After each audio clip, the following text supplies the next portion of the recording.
Over the last 4 or 5 weeks, we've concentrated on future energy, future waste, or future cities, food, but today it's biodiversity. The goal isn't to go back and throw blame at people, but it's to look ahead, identify other ways of living, other ways of designing our world, other ways of working, other ways that our universities and our students, who are the beating heart of those, can solve biodiversity problems. And when I talk about us, it is all of us. This isn't just an issue for Algeria or the UK, because climate change and biodiversity challenges are a global issue. But we are focusing today on Algeria.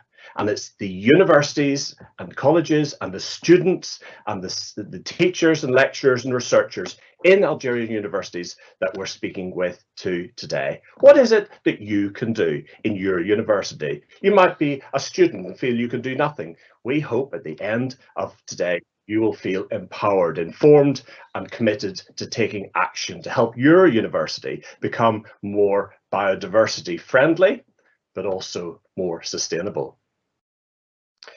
And there is a biodiversity issue in Algeria. A report updated only this month by the Algerian General Directorate of Forests, DGF, indicates that 51% of Algeria's floral diversity is threatened with extinction.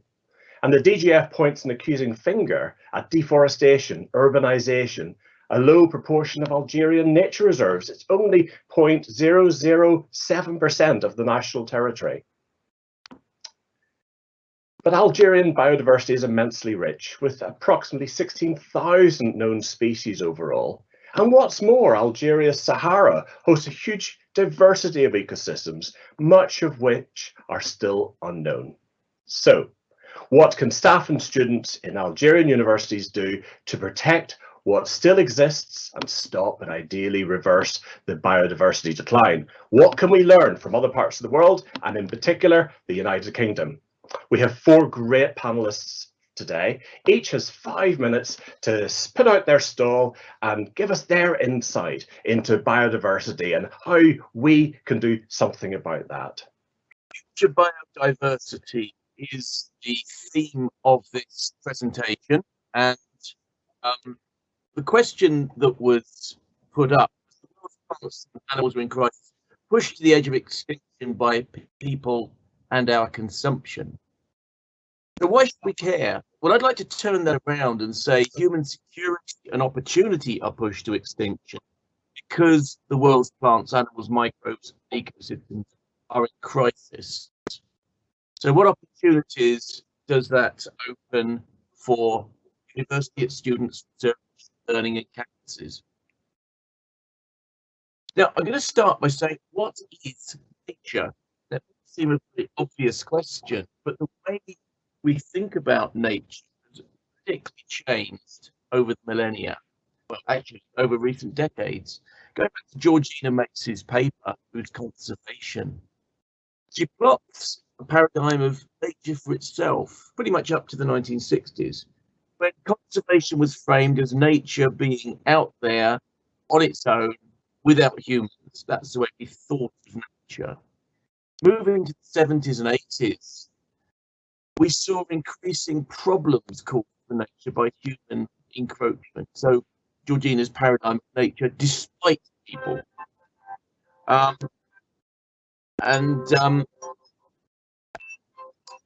Your phone going and everything, yeah, sorry about that. And then move to the 90s, and we have a paradigm of nature for people.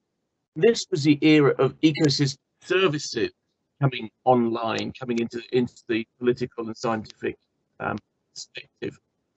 The idea that nature does many things for us, the paradigm of ecosystem services particularly. And then Georgina moved into a paradigm of nature and people, recognizing that we and nature are exactly the same. We are all linked in a mutually interdependent socio-ecological system. So we are nature. Nature does affects us. What we do to nature again comes back to influence us. Now, the most important thing here, the most important idea of the latest paradigm is that nature is in everything we do. If we plan a railway line, for example, and it cuts across a drainage line, it floods. It sounds very obvious, but I can show you many railway lines around the UK that just ignore this simple fact. Every aspect of our business, of our industry, has a metabolism. It consumes, it excretes. And we fail to think about that in the way that industrial development happened since a couple of centuries ago. But everything has a deep interdependence. Global trade. I'm just going to pick up on the idea of virtual water you may have heard of. In the UK, the average per capita consumption is something like 140 litres per person per day. And yet in the products we consume, wood, metal, timber, rice, many other products that we take day to day, we consume about 4,500 litres of water. And that water is effectively imported from around the planet to serve our livelihoods. Even defence. We have a Ministry of Defence which has a strategic research arm that looks out to security threat 30 years hence. And in its latest projection of those 30 years, it mentions water 228 times. I said that to the MOD and they sort of didn't believe me. They went and counted it themselves. So the security of natural resources is as much to do with peacekeeping, conflict resolution, as is anything that involves military might. So nature, biodiversity is everywhere. And the way we plan a campus, we might want to bring in more pollinators, we might want to have natural drainage, green infrastructure, and so forth. But actually, metabolism of the buildings, people, the way we travel, the materials we consume is as much about our relationship with biodiversity, with nature, as the plants and animals and bugs on the campuses. Of course, we've now entered the UN decade on ecosystem restoration. You can follow that link. And this is about paradigm change in this decade to try and bring more of this ecosystem embeddedness into everything we do, from transport, defense, to trade, to industry, to education. And our education should be thinking in these very connected ways. I'm just going to flash up a couple of resources you might follow. A book of mine, Rebuilding the Earth, which is about embedding ecosystems into every aspect of our lives, and a special edition of Environmental Scientist that is freely accessible, that begins to unpick some of that stuff. Not only is the campus generating and regulating floodwater, it's affecting the hydrology of the whole place, it's hosting pollinators, it's benefiting from food flows from wider countryside. We need to think in terms of the mapping of how the campus, how your lifestyle effectively is deeply integrated with whole wide ecosystems that can be global. You know, when you buy a product off eBay that's come from China, Chinese ecosystems have gone into the making of that. So we have deep and multi-level relationships with ecosystems from the local to the planetary scale. So I'm here to talk about nature-based solutions today. It's a term you may or may not have heard. It's never been so prominent in the political and business agenda as it is at the moment. So we have an extraordinary opportunity at the moment to fight for biodiversity through this concept of nature-based solutions. So to put it simply, nature-based solutions involves working with nature to address societal challenges to provide benefits for both human well-being and biodiversity, as Mark highlighted in his presentation before. But specifically, they involve the protection, the restoration, and the management of working lands and of natural and semi-natural ecosystems. That includes the sustainable management of working lands and aquatic ecosystems. It also includes the creation of ecosystems in urban areas, what you may come across as blue-green infrastructure when you look it up. It involves all ecosystems, so we're talking about kelp forest, wetland restoration, seagrass, as well as agroforestry and urban ecosystems. The concept of NBS is grounded in the understanding that ecosystems support societies in multiple ways. For example, food and water security, or storing carbon, or protection from climate extremes. But whilst the ultimate goal of nature-based solutions is to support sustainable development, it's important to understand here that the ecosystems that can provide these multiple services need to be healthy, biodiverse ecosystems. And this will allow them to be sustained over the long term. So biodiverse ecosystem will have a lot of complex ecosystem functions that allow it to be more resilient in the face of a rapidly changing climate, or of pest attack, or drought and fire. So that's what we're looking for here. And that's really the catch I want to talk about today, because the extent to which nature brings benefits to brings the benefits we need depends on how we invest in these and how we implement these nature-based solutions. What I'm talking about clearly is that investing in some projects, such as cheap carbon offsets, may result in large-scale plantation forests. And these can have negative outcomes for biodiversity. For example, if you plant a monoculture plantation, in some cases we're replacing healthy savannas or even healthy rainforests with monoculture plantations to increase carbon sequestration. Next slide. So these are some results, the latest estimates from a model, a famous model developed by Bronson Griscom in 2017 and his team. And the figures shows that the partitioning of cost-effective mitigation potential comes from, so nature-based solutions in this case is estimated to provide about 10 gigatons of CO2 per year in terms of reduction of emissions, so to avoiding emissions and enhancing sinks. Half of it comes from avoiding emissions, as you can see here, and half of it comes from enhancing sinks. And that's the equivalent approximately to the agricultural sector's emissions globally per year.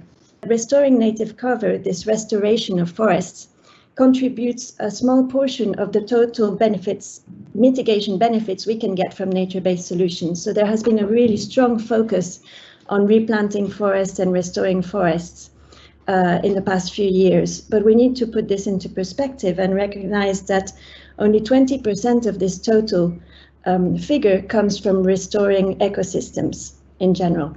And in terms of how much land is needed to achieve this, the land that we get from protecting intact lands is there. It's already used as forests, wetlands, etc.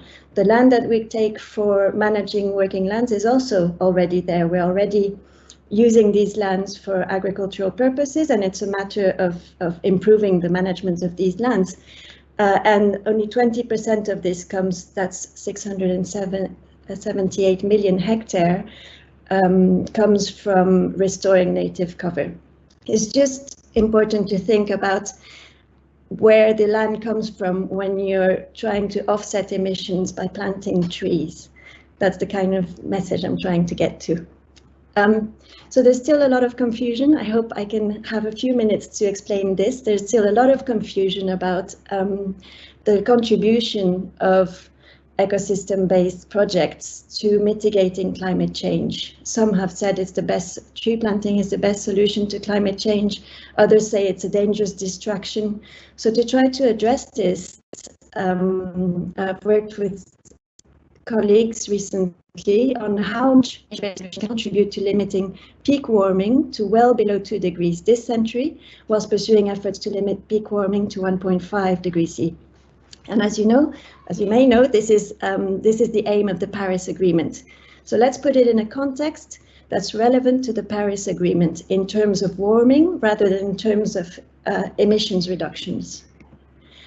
And when we do this, I know this is a bit technical, but I have the key message that come from here are that these are the IPCC scenarios. So they're taken directly, the straight lines are the models that come from the IPCC. It's the first figure you see in the IPCC. You have these different scenarios, one of which where our global warming peaks. So in the gray line, our global warming peaks at 1.5 degrees C in 2055. So if we reach net zero by 2055, we'll peak at 1.5 degrees C and then go down. And then in the dashed line, you can see here we've added nature-based solutions to the scenario. And when you add nature-based solutions, the key messages I have here are that in a scenario where we peak at 1.5, we could reduce this warming by 0.1 degrees C in the short term, so by the time we reach 2055. But the contribution of nature-based solutions is much bigger. If you look up to the end of the century, you can see that the contribution of nature-based solutions to reducing warming, to our planetary cooling, is much, much bigger. So that's how we highlight the importance of investing in solutions that are ecologically sound, that are socially just, and economically viable for the long term.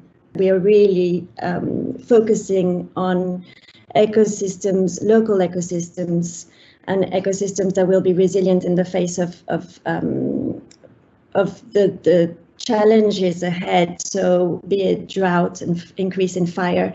If you plant a forest in an area that is a dry grassland that is used to being in a fire-prone system, so that will recover from regular fire, the forest won't survive in the long run, and you won't get the carbon benefits or the other multiple benefits, the water regulation or benefits to society that you're looking for.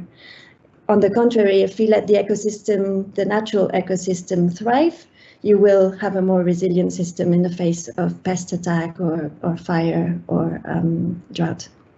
Yeah, I've worked at the University of Leeds now for nearly 15 years. And I guess really I've come from a practical background, really. My background is farming and agriculture traditionally, and conservation management. So it's not academic at all. So my approaches that I take to this kind of work are normally quite sort of hands-on and trying to find solutions on the ground. And like I say, I've worked at the university for 15 years, and in that time we've made some really bold commitments, and we continue to do so. One of which was to become exemplars of urban biodiversity. And when we made that commitment, really, it was kind of recognizing that cities and urban centres have very different challenges for biodiversity, and that we need to address them separately. And we really wanted to try and sort of lead the way with this. So, I mean, we had lots of different projects underway, but one that I'd really like to talk about today is one that we launched a couple of years ago, which is our urban biodiversity monitoring programme.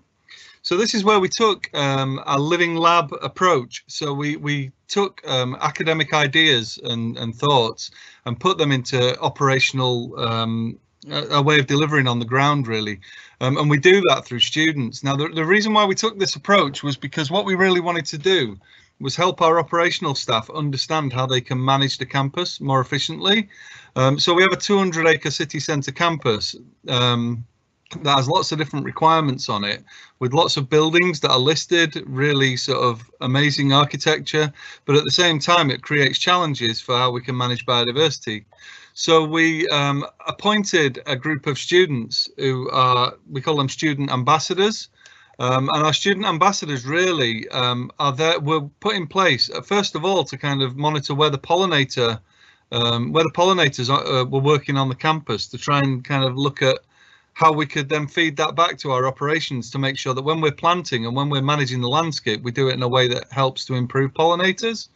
And as we developed this project, we realized that the methodology that we applied was transferable across any species. It didn't have to just be for pollinators. And we also realized that actually it's not site specific either. So it's a methodology that can be applied in anywhere in the world. And so the students created this methodology based on 1 kilometre transects through the campus. And I suppose really now they've got to a point where anybody can pick up the program and have a go.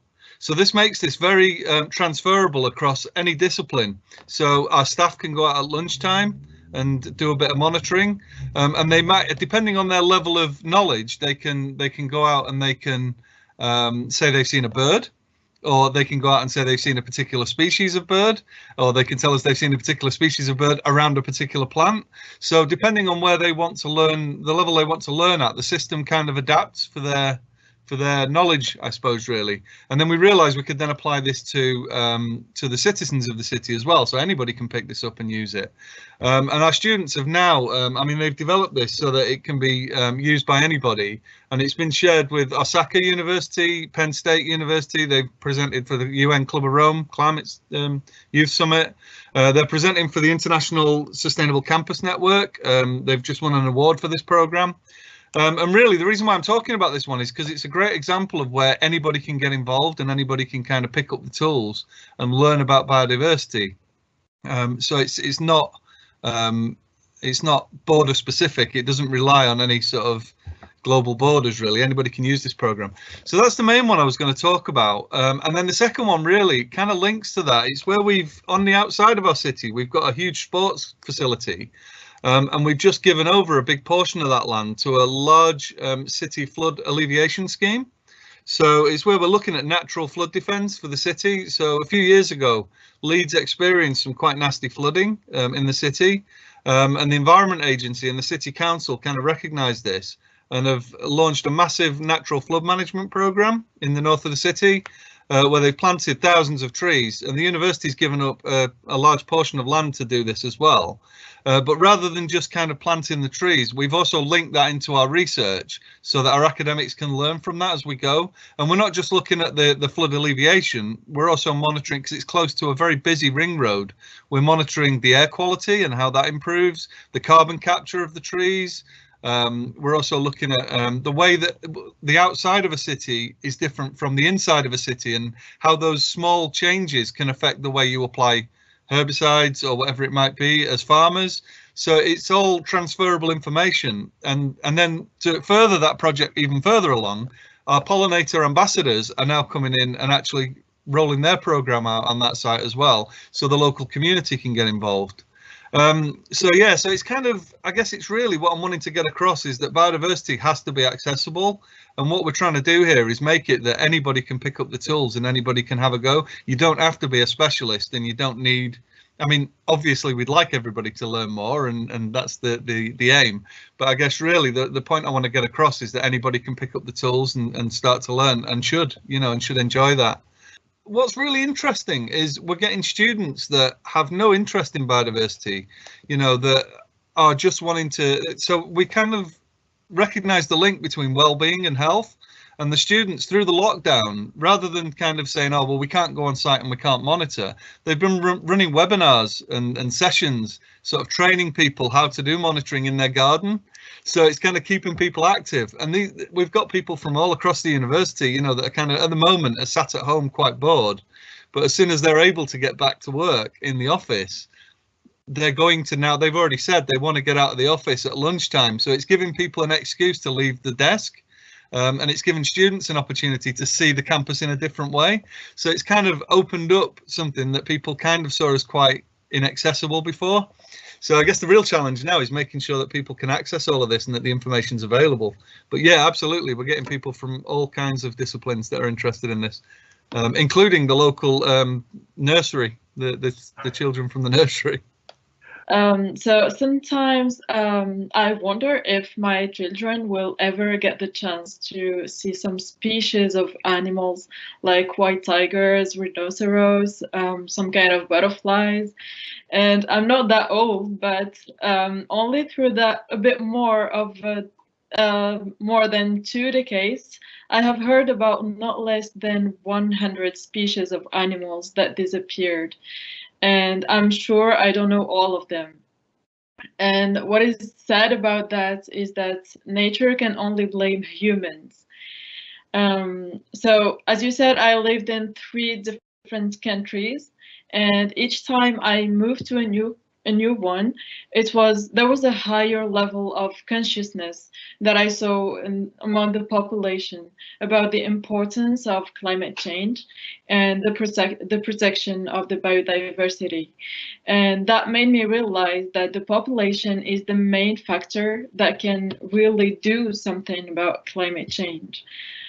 As the majority of the audience is composed by students, I would like to tell them that they are the best people that can raise awareness about the planet, and that the university is, with no doubt, the best place to educate people on ecological behavior. I think that the most interesting starting point that can be is creating green teams or green clubs, as we have in the company where I work. And if they do this in the university, their main activities would be the promotion of ecological projects, like the reduction of printing, for example. They can encourage digitalization, because you know that printing releases a lot of toxins and a lot of carbon. So I think it would be a great idea to encourage the digitalization. Also, they can encourage the reduction of the use of cars at the campuses, because as I started my studies there, I saw that at the campus we've got like 100 of parkings there, and there are all cars all around the campus. So, and with a lot of carbon emissions, so they can reduce that. What they can also initiate is the replacement of the plastic bags by reusable ones that we can use also for groceries. And you know that this one is might seem obvious to people who live in European countries or the UK, for example, but in Algeria this doesn't exist, and I think it's a very good idea if they start doing this with the logos of the universities, and I'm sure that students will be very proud of holding the bags with university's logo.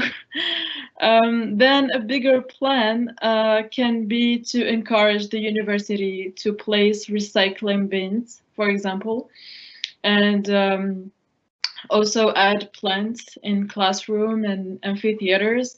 There are thousands of species that are very easy to keep, and those plants might be, as you know, a plant is a whole ecosystem by itself. So this is how they can increase the biodiversity by very simple steps. They can start by cleaning and recycling, as I said in the first part, and then greening the environment.